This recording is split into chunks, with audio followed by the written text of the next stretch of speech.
جائے گا. کتنا بدترین انجام ہے.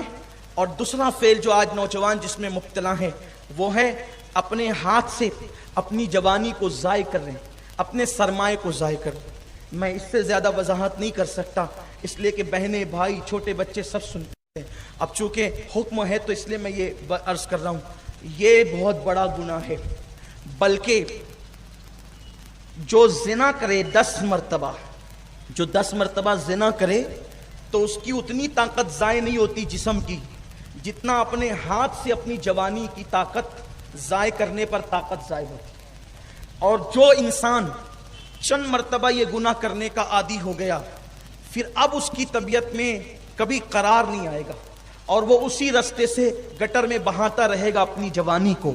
پھر ایک دن اس پر ایسا آئے گا کہ مثال کے طور پر جب ٹانکی کا رکھا ہوا پانی ختم ہو جائے پھر اس کے بعد مزید آپ مٹکے کو یا ٹانکی کو دھکے دیں تو اب پانی تو نہ نکلے گا, البتہ جو اس کا غبار وغیرہ ہوگا وہ اس سے باہر آئے گا. تو ایک مرتبہ وہ آتا ہے کہ پھر اس راستے خون جاری ہوتا ہے, پھر وہ پتا کھڑکتا ہے نا تو بھی اس سے ڈرنے لگتا ہے. پاگل ہو جاتے ہیں لوگ یہ کام کرتے ہوئے.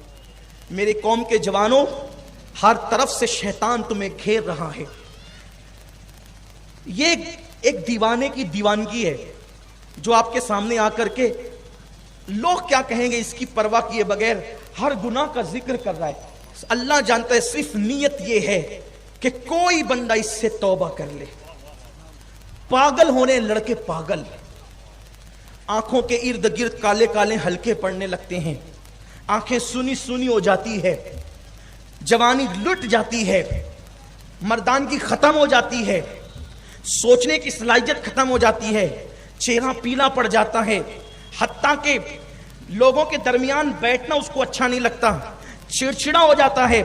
بس زیادہ نہیں, چند مہینے اگر اس نے یہ فعل بد کیا کہ اپنے ہاتھوں سے اپنی جوانی کو ضائع کیا, پھر جب اس کے سامنے شادی کا ذکر ہوگا تو پھر وہ چڑ جائے گا, میں نے شادی نہیں کرنی. بستر میں چہرے پہ چادر ڈال کر منہ چھپا چھپا کے روئے گا, حتیٰ کہ خودکشی کرنے پر آمادہ ہو جائے گا, پھانسی لینے پہ آمادہ ہو جائے گا. ایسا مت کرو. آپ جانتے ہیں اس کا نقصان کیا ہے؟ اللہ اکبر. اللہ کے رسول علیہ السلام فرماتے ہیں قیامت کا دن ہوگا, کچھ نوجوان لڑکے قیامت میں اس حالت میں آئیں گے کہ ان کے ہاتھ حاملہ ہوں گے, ان کے ہاتھوں کو حمل ہوگا. اللہ کے رسول نے حق بیان کرنے میں میرے رسول نے حیا نہیں کی ہے. میں آپ کے سامنے اس امانت کو سپرد کر رہا ہوں, ہاتھ جوڑ کے کہتا ہوں شادی کی عمر میں پہنچ گئے ہو, آپ کو یہ حق ہے کہ آپ اپنی امی سے آپ اپنے ابا سے ادب سے کہو ہماری شادی کر دو, کوئی عیب نہیں ہے. یہ مردانگی ہے کہ ایک لڑکا اپنے باپ اور اپنی ماں سے کہے میری شادی کر دو. میں اس کو کوئی عیب نہیں سمجھتا. ماں باپ کے پاس ارے مجھے کھلونے کی ضرورت تھی تو میں کھلونے مانگنے ماں باپ کے پاس جاتا, مجھے پیسوں کی ضرورت تھی میں پیسے مانگنے کے لیے ماں باپ کے پاس جاتا تھا, عید کے کپڑوں کی ضرورت تھی عید کے کپڑے مانگنے کے لیے میں ماں باپ کے پاس جاتا تھا, مجھے نئی چپل چاہیے تھی, پینسل چاہیے تھی, اسکول کی بکس چاہیے تھی, میں ماں باپ کے پاس جاتا تھا. جب میں نے اپنی ساری مرادیں اپنے ماں باپ سے مانگا ہے تو اب اگر جوانی کی اس حد کو پہنچ گیا ہوں کہ مجھے دلہن چاہیے تو پھر میں اس میں شرماؤں کیوں؟ جب میں نے بکس ان سے مانگی ہے, پینسل ان سے مانگی ہے, زندگی کی ہر خوشی ان سے مانگی ہے, تو میں ماں باپ سے کیا دلہن نہیں مانگ سکتا؟ یہ کوئی عیب نہیں ہے, اس میں مت شرماؤ. کیوں شرما کر کے جھوٹے متقی بنتے ہو, گٹروں میں جوانی ضائع کر کے, اپنی صحت کو ضائع کر کے؟ آپ آگے اس پوزیشن میں آپ حق سے کہو اماں میری شادی کر دو, میں اس منزل پہ پہنچ چکا ہوں. اور ماں باپ کو بھی چاہیے کہ اولاد کی جلدی شادی کرو, اس سے پہلے کہ تمہاری اولاد اپنا سرمایہ گٹروں میں بہا کر کے نامردانگی کی منزلوں میں پہنچ جائے. تم اپنے بچوں کی شادی کر دو. اللہ کے رسول نے فرمایا 3 چیزوں میں تاخیر مت کرو, جنازہ تیار ہو دفن میں تاخیر مت کرو, نماز کا وقت آ جائے نماز پڑھنے میں تاخیر مت کرو, بیٹا بیٹی بالغ ہو جائے تو ان کی شادی کرنے میں تاخیر مت کرو. تو عرض یہ کر رہا تھا, اللہ کے رسول فرماتے ہیں قیامت کے دن کچھ لوگوں کے ہاتھ جو ہے وہ حاملہ ہوں گے اور وہ قیامت میں ہاتھوں کو پہ حمل لے کر کے آئیں گے. لوگ ان سے حیرت سے کہیں گے, فرشتے کہیں گے ہاتھوں پر حمل کیوں ہے؟ تو اللہ کی قیامت میں فرمائے گا یہ اپنے ہاتھوں سے اپنی طاقت کو ضائع کرتے تھے, یہ مشت زنی کرنے والے لوگ تھے, یہ ہینڈ پریکٹس کرنے والے لوگ تھے، اور اس کا بڑا نقصان ہے پاگل پن اور خودکشی۔ خودکشی سمجھتے ہیں جو ایک بار خودکشی کرے گا مرنے کے بعد وہ چین سے قبر میں نہیں سو سکتا، قیامت تک جس طرح سے وہ خودکشی کرے گا وہی عذاب اس کو دیا جاتا رہے گا۔ نکلو، توبہ کرو۔ لوگ سوچتے ہیں یہ فیل بھی نہیں چھوٹ سکتا، سب چھوٹ سکتا ہے۔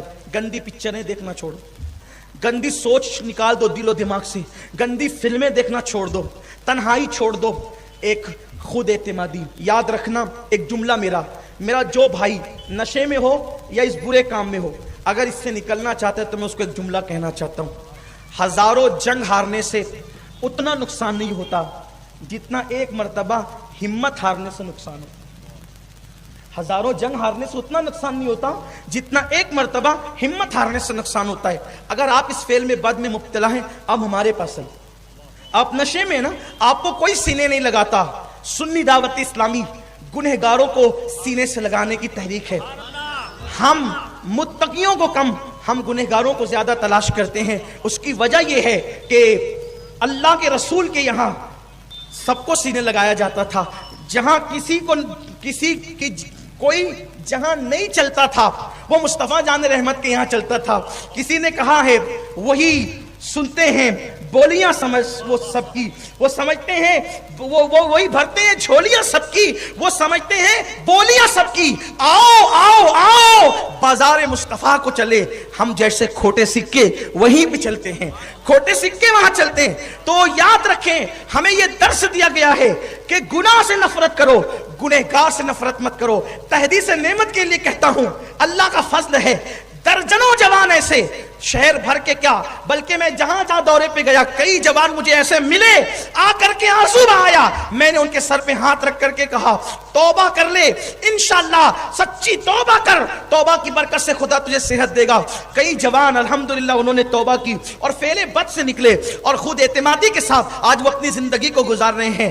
آپ کو ڈرایا گیا ہے کہ اس فعل سے نکل نہیں سکتا، اس فعل سے نکل نہیں سکتا۔ میرے عزیز، جب انسان کفر کے دلدل سے نکل سکتا ہے، جب انسان شرک کے دلدل سے نکل سکتا ہے، تو انسان اس گناہ کے دلدل سے کیوں نہیں نکل سکتا؟